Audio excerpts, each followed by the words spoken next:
हैं आप सभी? आशा करते हैं आप लोग बहुत बढ़िया होंगे। तो चलिए आज की वीडियो में हम फिर से लाए हैं प्रश्नावली 1.3 के 3 नंबर क्वेश्चन। 2 तक हम लोग हल कर लिए थे और वही चीज़ को हम फेस टू फेस छाप दिए हैं।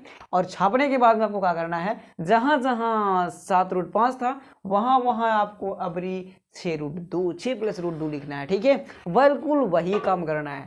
ठीक है, तो चलिए वही चीज़ करना है तो हम लोग वही छाप दिए हैं खाली, और उसके बाद में समझाना सिर्फ है आपको और बस कुछ नहीं करना है। आ जाओ, सबसे पहले क्या करेंगे कि यदि संभव हो तो माना कि 6 + √2 एक परिमेय संख्या है।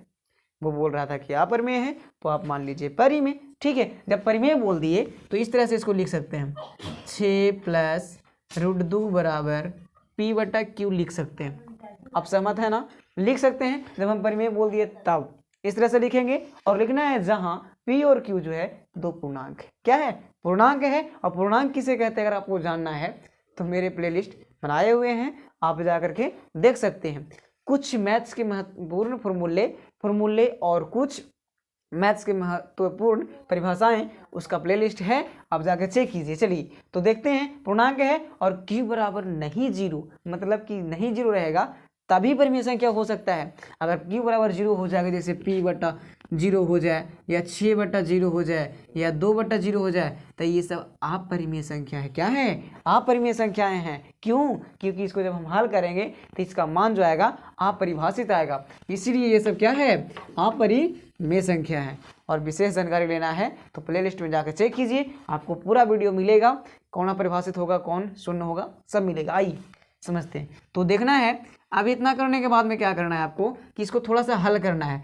जो अपरिमेय संख्याएं हैं उसको एक साइड और परिमेय संख्याएं उसको एक साइड। चलिए, तो आपको दिख रहा होगा कि P/Q तो परिमेय संख्या है ही है, लेकिन 6 भी यहाँ पास जो है परिमेय संख्या है, लेकिन इसके साथ में है ना ये तो अपरिमेय संख्या है, लेकिन हटा देंगे तो वो क्या होगा? परिमेय संख्या होगा। कौन? 6।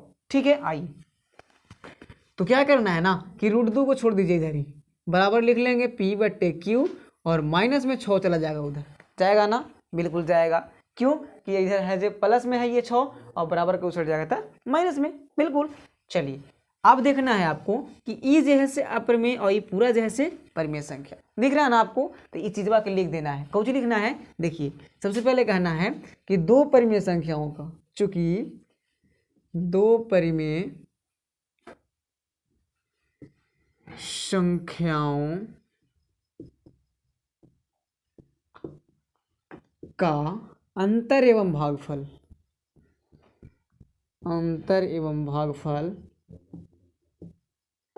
क्या होता है? तो परिमेय ही होता है। देखिए परिमेय ही होता है। नहीं, देखिए अगर 2 को परिमेय संख्या है ना, उसको घटाएंगे ना हम तो क्या आएगा? परिमेय ही आएगा। ठीक है, और भागा भी देंगे ना तो वो परिमेय ही आएगा। परिमेय रहेगा तब।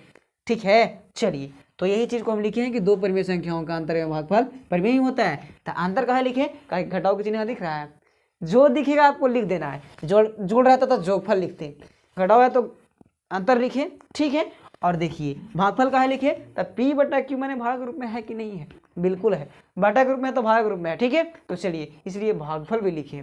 ठीक, समझ में आ गया? अंतर और भागफल लिख दिए। आप भागफल अंतर भी लिख सकते थे, कोई दिक्कत नहीं। ठीक, आइए तो अब देखना है कि अपरिमेय संख्या कौन है, उसको लिख देना है।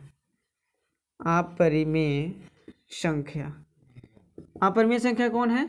तो √2 है। और परिमेय संख्या कौन है? परिमेय संख्या कौन है? तब P/Q और -6 है ना। चलिए अपरिमेय संख्या इतना है। आइए तो इसके बाद में क्या करना है आपको? कुछ नहीं, बस यही काम करना है कि देखिए अपरिमेय संख्या बराबर परिमेय संख्या कभी संभव नहीं है, और यहाँ देख रहे हैं कि है संभव, है ना? दिखा रहा है ना कि अपरिमेय बराबर परिमेय संख्या है। तो इसलिए हमारी मान्यता जो है गलत है। काहे? कि देखिए यहाँ आल है अपरिमेय बराबर परिमेय, लेकिन हम लोग जानते हैं कि अपरिमेय संख्या के बराबर परिमेय संख्या कभी हो नहीं सकता है। इसलिए हमारी मान्यता जो है गलत थी कि 6 + √2 क्या है? एक परिमेय संख्या है। हम यही ना माने कि 6 + √2 जैसे कौची है? परिमेय संख्या। तो यहाँ हम लोग बता दिए कि ये दोनों बिल्कुल कौची है? अपरिमेय संख्या है, आपस में है तब। ठीक है, और अर्थात वास्तव में 6 + √2 एक अपरिमेय संख्या है। सही है ना? बिल्कुल सही बात है। आइए तो आशा करते हैं आपको ये भी वीडियो समझ में आ गया होगा तो मेरे चैनल को सब्सक्राइब करें, लाइक करें और सिद्ध करने वाले सारे वीडियो ये हो गया है। तो चलिए आप जा करके प्ले लिस्ट